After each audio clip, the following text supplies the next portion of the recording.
गरीब बहू ने ससुराल में की पहली बार अमीरों वाली दावत। शाम का समय है। लता और सुरेश बाहर से आते हैं और अपने घर का दरवाजा खटखटाते हैं। कुंडी की आवाज सुनकर उनकी छोटी बहू जिया दरवाजा खोलती है। जैसे ही लता और सुरेश अंदर कदम रखते हैं, अंदर का नजारा देखकर उनकी आंखें फटी की फटी रह जाती हैं। अरे बहू, ये सब क्या है? ये हमारा ही घर है या मैं कोई सपना देख रही हूँ? लता का पुराना घर आज किसी महल की तरह सजा हुआ था। घर में हर तरफ टिमटिमाती हुई सुंदर लाइट्स लगी थी। दीवारों पर रिबन और फूलों की सजावट की गई थी और सुंदर चटाई बिछी हुई थी, जिसमें पनीर टिक्का, स्प्रिंग रोल, गोलगप्पे, चाट, शाही पनीर, मलाई कोफ्ता, बटर नान, तंदूरी रोटी, चिकन बिरयानी, तरह तरह के ग्रीन सैलेड और मिठाइयों में गाजर का halwa, jalebi, ice cream, cake, custard, mocktail, pizza, pasta, हर तरह का खाना था। अरे भाई, इतना सारा खाना, और वो भी हम गरीबों के घर में। ये तो किसी अमीर के घर की दावत लग रही है। ये 56 भोग हमारे घर में कैसे आ गई? माँ जी, बाबूजी, ये सब आपकी इस प्यारी बहू जिया ने किया है। उसी ने आप लोगों के लिए ये अमीरों वाली दावत तैयार की है। काजल की बात सुनकर सभी जिया को हैरान होकर देखने लगते हैं। आखिर जिया ने अपने ससुराल में इतनी बड़ी अमीरों वाली दावत कैसे रखी और ये अमीरों वाली दावत किस खुशी में रखी गई है, ये जानने के लिए चलिए हम समय में थोड़ा पीछे चलते हैं। अरे बेटा, तू कितनी मेहनत करती, पूरा घर का काम करने और खाना पकाने के बाद तू इस सिलाई मशीन पर बैठ जाती। थोड़ा तो अपने शरीर को आराम दे दिया कर मेरी बच्ची। गर्मी का समय था। जिया अपने कच्चे घर में बैठी पसीने से लथपथ सिलाई मशीन पर लगातार कपड़े सिल रही थी। तभी जिया के माता पिता खेत से काम करके लौटते हैं। माँ, अगर मैं मेहनत नहीं करूंगी तो कौन करेगा? आप और बाबूजी भी तो इतनी गर्मी में खेत में काम करते हैं। लेकिन मेरी बच्ची, आप लोग भी तो मेरी शादी के लिए इतनी मेहनत कर रहे हैं। मैं अपने घर वालों को ऐसे अकेले मेहनत करने के लिए थोड़ी छोड़ दूंगी। अरे भाग्यवान, तुम इतनी परेशान क्यों होती हो? तुम अपनी बेटी को जानती नहीं हो क्या? वो कितनी मेहनती और होनहार है। आप बिल्कुल सही कह रहे हैं जी। हमारी बेटी तो लाखों में एक है।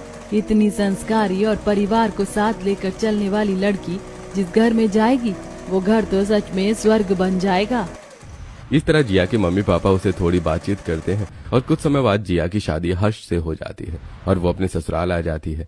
अगले दिन जिया की पहली रसोई थी। जिया सुबह जल्दी उठकर नहा धोकर रसोई में जाने के लिए तैयार होती है। माँ जी, आज मेरी पहली रसोई है। आप बता दीजिए कि खाने में क्या बना दूं?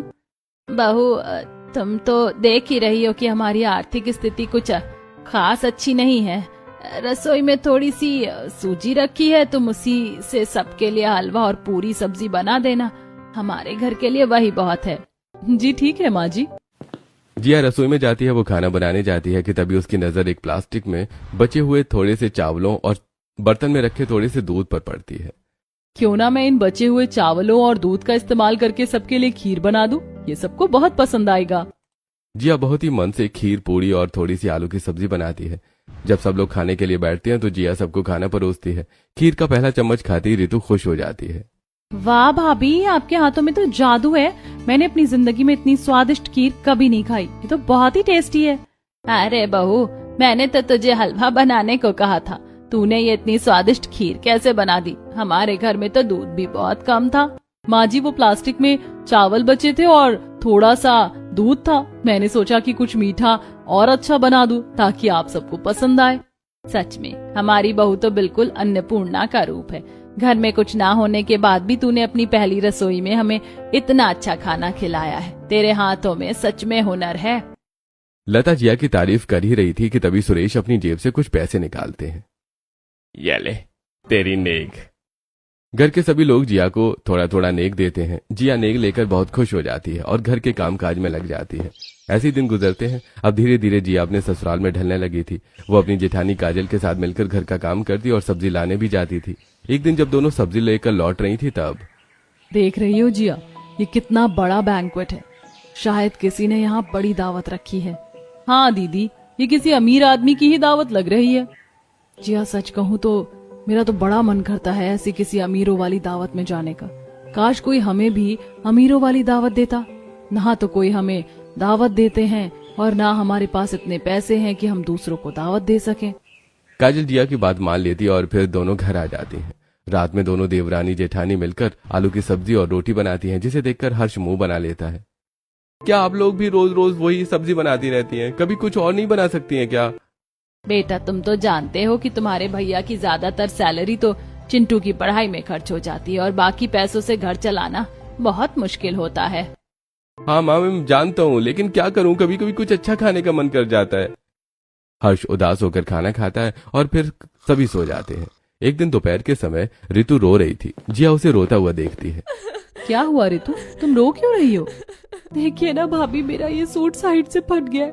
मुझे अभी ट्यूशन पढ़ाने जाना था, मेरे पास पहनने के लिए और कुछ भी नहीं है। अब मैं क्या पहन कर जाऊंगी? बस इतनी सी बात, तुम बिल्कुल चिंता मत करो। लाओ ये सूट मुझे दो, मैं इसे अभी ठीक कर देती हूँ।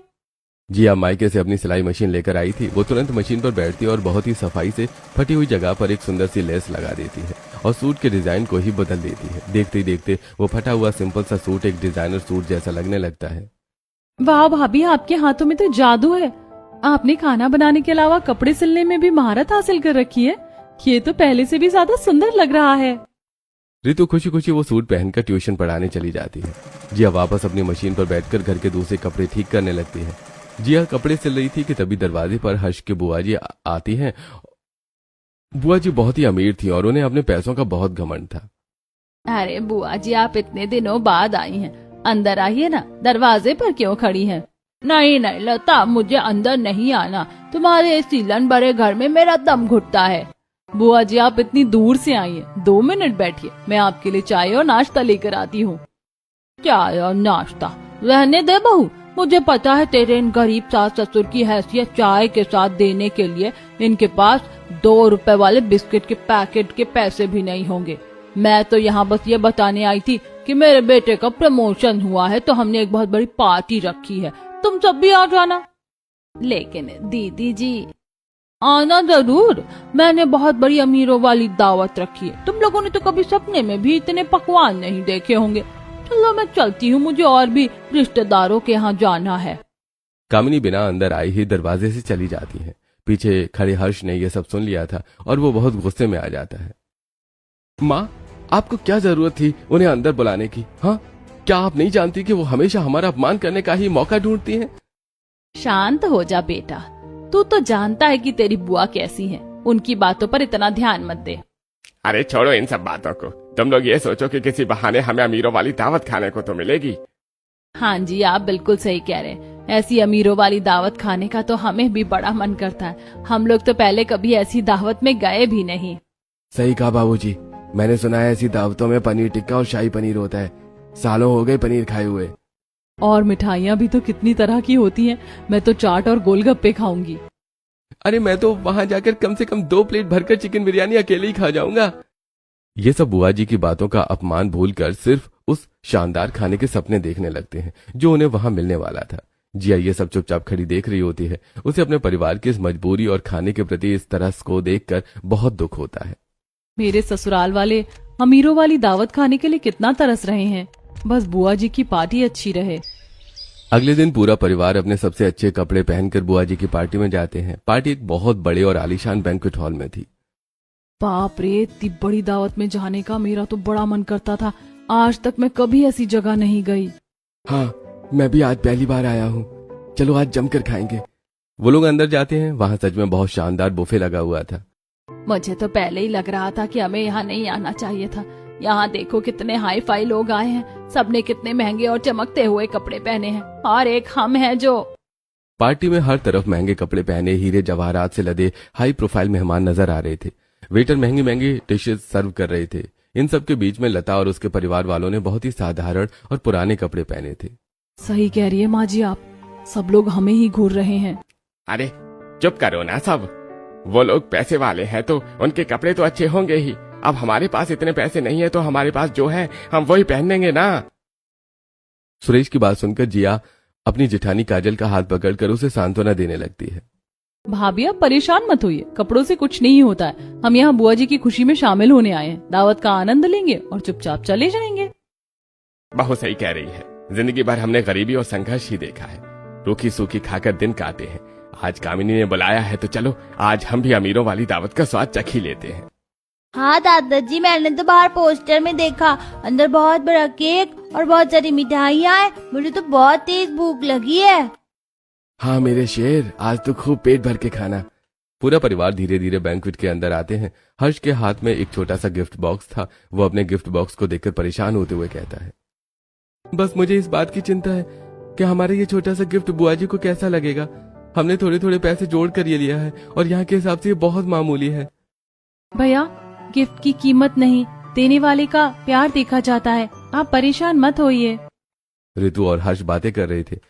कामिनी दूर से इस परिवार को आते हुए देखती है। अपने भैया भाभी को देखकर उसके चेहरे पर एक अजीब सी बनावटी मुस्कान आ जाती है। कामिनी उनके पास आती है। अरे आ गए तुम लोग, मुझे तो लगा था कि शायद तुम लोग नहीं आओगे। बुआ जी, हम आपके लिए छोटा सा तोहफा लाए हैं। हाँ, गिफ्ट तो काफी छोटा है ही है। खैर चलो अंदर आओ, क्या जरूरत थी ये सब फॉर्मेलिटी करने की, ऐसे ही खाली हाथ चले आते।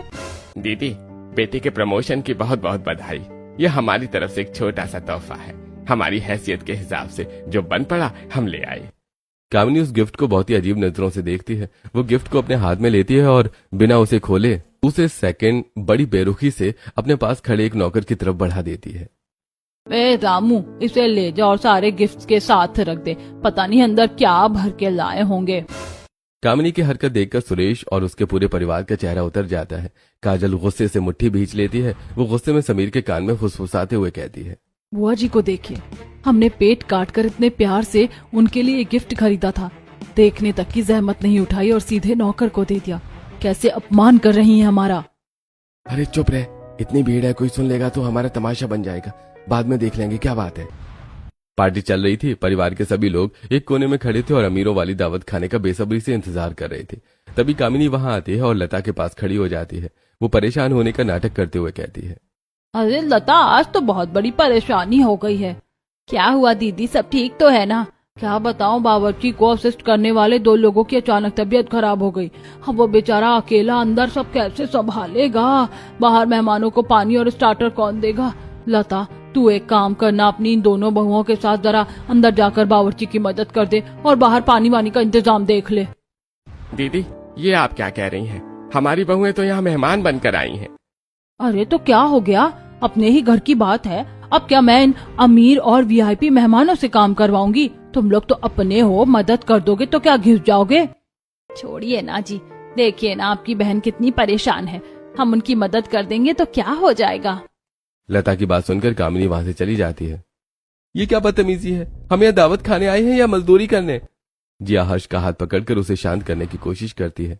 शांत रहिए हर्ष जी, घर के बड़े कह रहे हैं तो कर देते हैं, इसमें कोई शर्म की बात नहीं है। चलिए भाभी, हम रसोई में जाकर देखते हैं।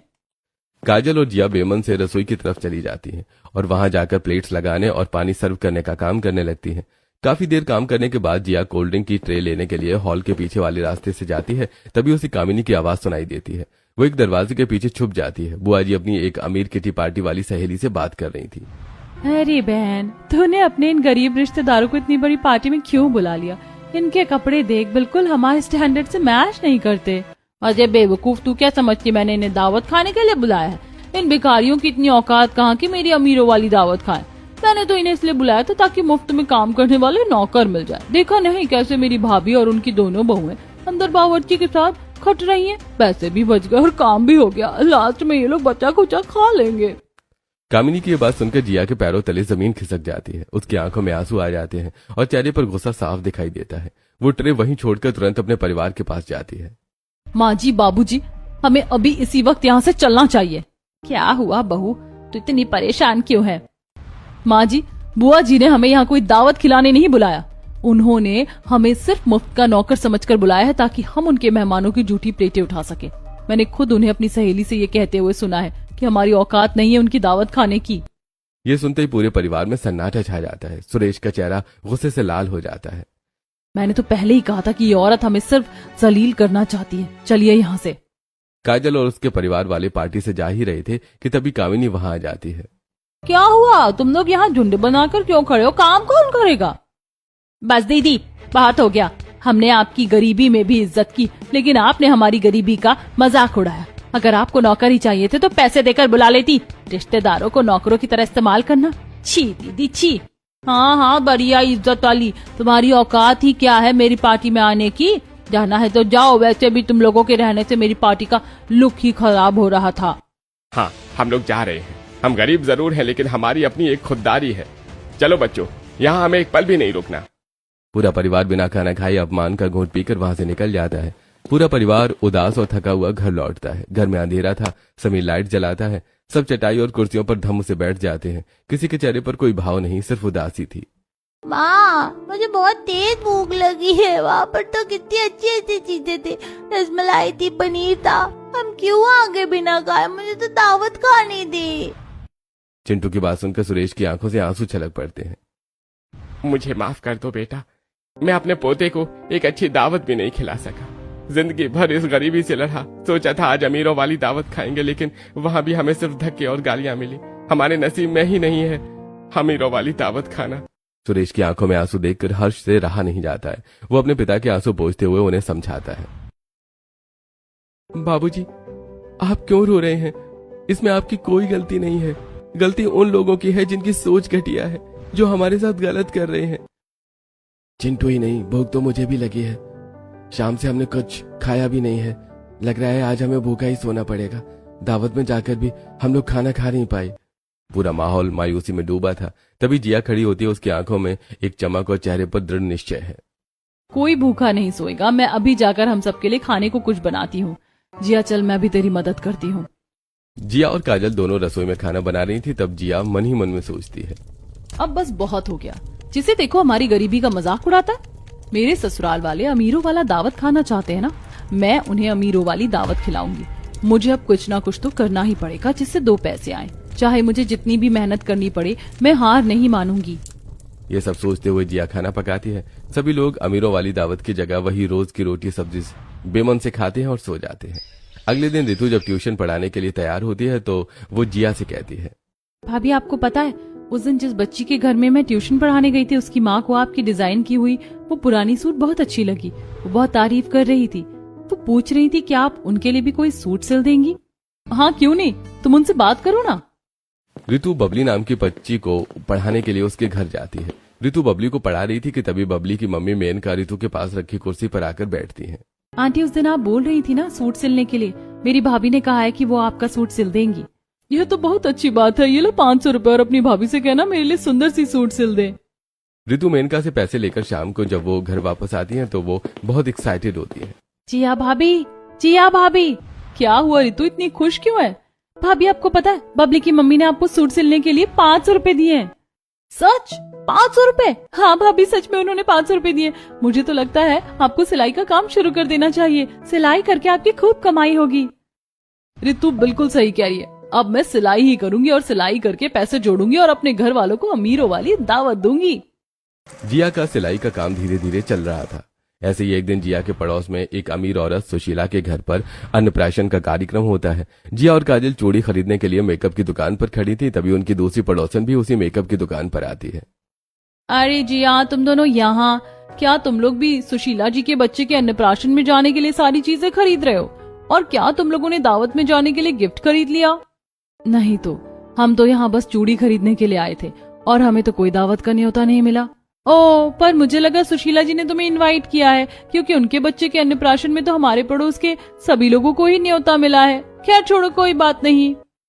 प्रीति काजल और जिया से बात कर ही रही थी कि तभी उसके फोन की घंटी बजती है। प्रीति फोन उठाकर बात करते हुए वहां से चली जाती है। प्रीति के जाने के बाद काजल अचानक उदास हो गई थी। चूड़ियां खरीदने के बाद काजल और जिया घर आती हैं। घर आने के बाद भी काजल का चेहरा उतरा हुआ था, जिसे देखकर लता कहती है, क्या बात है बहू, तू इतनी परेशान क्यों लग रही है? तू तो हमेशा हंसते मुस्कुराती रहती है, तो आज तेरे चेहरे पर 12 क्यों बजे हुए हैं?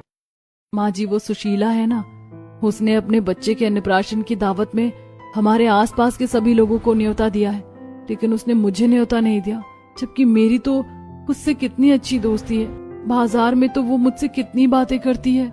काजल की बात लता सब कुछ समझ जाती है।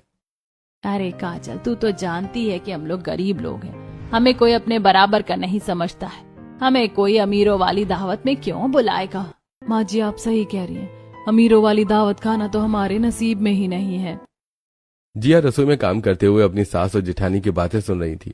अगले दिन काजल के घर के आसपास की औरत तैयार होकर सुशीला के बच्चे के अन्नप्राशन में जा रही थी। काजल जो घर के बाहर बैठकर बर्तन धो रही थी, वो दूसरों को दावत में जाते हुए देखकर दावत में जाने के लिए तरसती है। हे भगवान, तूने हमें गरीब क्यों बनाया? आज हमारे पास भी बहुत सारे पैसे होते तो लोग हमें भी अपनी दावत में बुलाते। दूसरों को देखकर काजल दबी आवाज में अब वो सब बोल रही थी, पर जब उससे रहा नहीं जाता है तो वो घर के अंदर चली जाती है, जहाँ उसका बेटा चिंटू भी उदास बैठा हुआ था।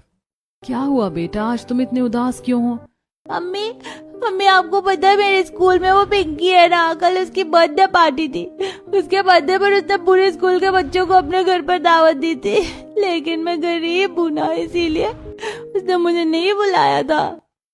काजल जो पहले से ही दावत वाली बात को लेकर दुखी थी, चिंटू की बात सुनकर और दुखी हो जाती है और उसकी आंखों में आंसू आ जाते हैं। बेटा कोई बात नहीं, कोई हमें नहीं बुलाता तो क्या हुआ, वो दावत उतनी अच्छी नहीं होती है, वहाँ का खाना भी अच्छा नहीं होता, तो वहाँ जाने का मत सोचो। काजल चिंटू को बहलाने की कोशिश करती है, पर काजल और चिंटू को इस तरह उदास देखकर जिया मन ही मन बहुत दुखी होती है। अब बस बहुत हो गया, मुझे कुछ करना पड़ेगा, मुझे और मेहनत करनी पड़ेगी, तभी मैं अपने ससुराल वालों को अमीरों वाली दावत खिला पाऊंगी। ये सोचते हुए जिया रितु के पास जाती है।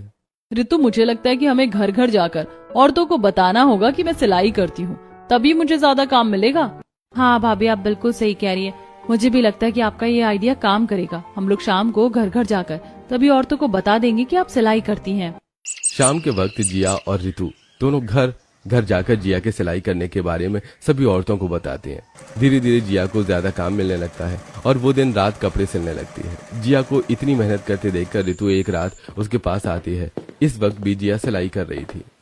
भाभी, आप इतनी मेहनत क्यों कर रही हैं? मैं देख रही हूँ कुछ दिन से आप ठीक से ना खाती हैं ना सोती हैं, बस सिलाई करती रहती हैं, क्या बात है बताइए। वो रितु, तुम और बाकी घर वाले अमीरों वाली दावत खाने के लिए कितना तरसते हो, मुझे ये सब देखकर अच्छा नहीं लगता। मैंने सोच लिया है कि अब मैं आप लोगों को अमीरों वाली दावत खिला कर ही रहूंगी, चाहे मुझे कितनी ही मेहनत क्यों ना करनी पड़े। भाभी, आप हमारे लिए इतना सोच रही हैं, मुझे भी सिलाई और कढ़ाई आती है, मैं भी आपकी मदद करूंगी, मैं तुरपाई करूंगी, आप कपड़े सिलना। ठीक है नंद जी, आप जैसी नंद तो हर किसी को मिलनी चाहिए। अब जिया और रितु दोनों मिलकर सिलाई करती हैं। ऐसे दिन गुजरते हैं, दोनों ने सिलाई करके काफी पैसे जमा कर लिए थे। एक दिन लता दोपहर के वक्त अपने पुराने बक्से को साफ कर रही थी कि तभी बक्से में उसके और उसके पति की एक पुरानी फोटो निकलती है। अरे माँ जी, ये कब की फोटो है? इसमें आप और ससुर जी तो बहुत जवान लग रहे हैं और आप तो बिल्कुल साहिरा बानो जैसी लग रही हैं। जी तुम भी ना, ये तो मेरी शादी के टाइम की तस्वीर है। इस बार मेरी शादी को 35 साल पूरे हो जाएंगे, 3 दिन बाद ही तो हमारी शादी की सालगिरह है। क्या सच में माँ? हाँ बेटा, हम लोग तो ठहरे गरीब, हम लोग तो पार्टी दे नहीं सकते। अगर मेरे पास पैसे होते तो मैं अपनी 35वीं शादी की सालगिरह में अमीरों वाली दावत करती। लता की बात सुनकर जिया के दिमाग की घंटी बजती है। अपने ससुराल वालों को अमीरों वाली दावत देने का इससे अच्छा मौका हो ही नहीं सकता है। जिया अपने घर के कामों में लग जाती है। रात में जब उसके ससुर और सास सो जाती हैं, तो वो मिशन 35 सालगिरह शुरू करती है और अपने जेठ जेठानी नंद पति से बात करती है। 3 दिन बाद महापिताजी की 35वीं सालगिरह है। मैं उन्हें उनके सालगिरह पर अमीरों वाली दावत देना चाहती हूँ, लेकिन ये सरप्राइज रहेगा। ये आइडिया तो बहुत अच्छा है, हम भी तुम्हारी मदद करेंगे। सभी लोग जिया के आइडिया से खुश होते हैं और उसका साथ देने के लिए मान जाते हैं। अगले दिन से परिवार के सभी लोग सुरेश और लता से बचते बचते दावत की तैयारी में लग जाते हैं। जिया और काजल राशन की दुकान पर राशन वाले को राशन की लंबी लिस्ट दे देती हैं। ये सब करते हुए लता उन्हें देखती है। जब दोनों घर आती हैं तब, अरे बहू, तुम दोनों राशन की दुकान पर क्या खरीदने गई थी और राशन कहाँ है? वो माँ जी, वो हम लोग तो तिल खरीदने के लिए गए थे, लेकिन राशन वाले के पास तो तिल था ही नहीं। जिया लता से झूठ बोल देती। रितु भी लाइटर खरीदने के लिए बच्चों को पढ़ाने के बहाने घर से जल्दी निकल जाती है। अपने परिवार वालों के ये बदले व्यवहार को देखकर रात में लता सुरेश से बात करती है। सुनिए ना जी, मुझे लग रहा है ना कि ये बच्चे हमसे छुपा कर जरूर कुछ कर रहे हैं, मुझे तो शक हो रहा है। अरे भाग्यवान, तुम्हें तो जासूसी में होना चाहिए। इस उम्र में भी तुम्हें जासूसी जो सूझ रही है। बच्चे कुछ नहीं कर रहे, तुम चिंता मत करो, आराम से सो जाओ और मुझे भी सोने दो। इस तरह सुरेश लता को समझा देता है। देखते ही देखते उनकी एनिवर्सरी का दिन आ जाता है। सुबह सुबह सुरेश और लता नहा धोकर तैयार हो रहे हैं। माँ जी, ससुर जी, आप दोनों हमारे कुलदेवी के मंदिर होकर क्यों नहीं आ जाते? आप दोनों का बड़ा मन था ना वहाँ जाने का। मैंने कड़ा प्रसाद बना दिया, आप दोनों वहाँ घूम कर आइए। हाँ बहू, ठीक कह रही है। चलो लता, हम लोग मंदिर घूम कर आते हैं। सुरेश और लता मंदिर चले जाते हैं। उनके जाने के बाद घर में अमीरों वाली दावत की तैयारी होने लगती है। समीर, हर्ष और रितु मिलकर घर को रिबन और लाइट से सजाते हैं। तो वहीं खाने की खुशबू से तो मुझे अभी से ही भूख लग रही है। रितु की बात सुनकर उसके भाई हंसने लगते हैं। काजल ने मीठी में रसमलाई और गाजर का हलवा भी बनाया था, जिसमें वो पिस्ता और बादाम सजाती है। आज कोई कमी नहीं रहनी चाहिए। बाबूजी को मलाई कोफ्ता बहुत पसंद है और माँ जी को गाजर का हलवा। आज मेरी दावत किसी भी 5 स्टार होटल से कम नहीं होगी। जिया, काजल अमीरों वाली दावत की बड़ी अच्छी से तैयारी करते हैं और खाना बनने के बाद उसे बड़ी सी चटाई बिछाकर उस पर रख देते हैं। शाम को जब लता और सुरेश घर लौटते हैं और दरवाजा खटखटाते हैं तो जिया दरवाजा खोलती है। अरे बहू, ये सब क्या है? ये हमारा ही घर है या मैं कोई सपना देख रही हूँ? इतना सारा खाना, और वो भी हम गरीबों के घर में। अरे ये तो किसी अमीर के घर की दावत लग रही है। ये 56 भोग हमारे घर में कैसे आ गए? माँ जी, बाबूजी, ये सब आपकी इस प्यारी बहू जिया ने किया है। उसी ने आप लोगों के लिए ये अमीरों वाली दावत तैयार की है। जिया आगे बढ़कर अपने सास ससुर के पैर छूती है। बाबूजी, ये आपकी बहू की तरफ से आपके लिए वो अमीरों वाली दावत है जिसके आप लोग हकदार हैं। हमने आपके लिए शाही दावत बनाई है। लता जिया को गले लगा लेती है। उसके आंसू रुक नहीं रहे थे।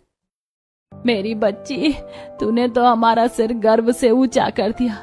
ये दावत अमीरों वाली नहीं बल्कि दुनिया की सबसे खुशनसीब सास ससुर की दावत है। दादू दादी जल्दी चलो ना, खुशबू से मेरे पेट में चूहे कूद रहे हैं। देखिए ना चाची ने कितना सारा खाना बनाया है। सभी मिलकर खाना खाने के लिए बैठे हैं और मजे से अमीरों वाली दावत का मजा लेते हैं। जिया और रितु दिन रात मेहनत करते हैं। धीरे धीरे उनके डिजाइन पूरे इलाके में मशहूर हो जाते हैं।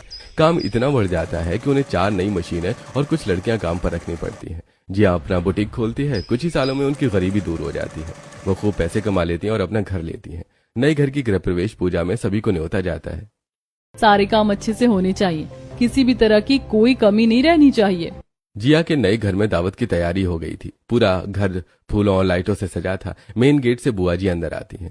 अरे, ये घर लता का है? इतना बड़ा? लता, सुरेश, जिया और काजल उनका स्वागत करने आगे आते हैं। सभी ने बहुत ही महंगे और खूबसूरत डिजाइनर कपड़े पहने थे। आइए दीदी, अंदर आइए। अरे लता, ये सब ये कैसे? कुछ साल पहले तो तुम लोग। कुछ साल पहले हम गरीब जरूर थे बुआ जी, लेकिन हमारी नीयत खराब नहीं थी। हमने दिन रात मेहनत की और सबसे बड़ी बात, हमने अपने बुरे वक्त में भी अपनों का साथ नहीं छोड़ा। आइए बुआ जी, दावत शुरू हो गई है और हाँ, चिंता मत कीजिए। हमने काम करने के लिए बहुत सारे बावर्ची और वेटर बुलाए हैं। आपको या आपकी सहेली को यहाँ कोई काम नहीं करना पड़ेगा। बुआ जी को अपनी पुरानी बात याद आ जाती है। उनका सिर शर्म से झुक जाता है। मुझे माफ कर दे लता, पैसे के घमंड में मैं ये भूल गई थी कि इंसान की असली दौलत उसका परिवार और उसकी मेहनत होती है। अरे कोई बात नहीं दीदी, इंसान गलतियों से ही सीखता है। अब आप आराम से बैठिए और दावत का मजा लीजिए। पूरा परिवार, रिश्तेदार और बुआ जी एक साथ बैठकर खाना खा रहे थे। टेबल पर दुनिया भर के पकवान सजे हैं। हे भगवान, मेरी इन दोनों बहुओं को हमेशा खुश रखना, जिन्होंने अपने प्यार और मेहनत से हमारे इस गरीब घर को स्वर्ग बना दिया।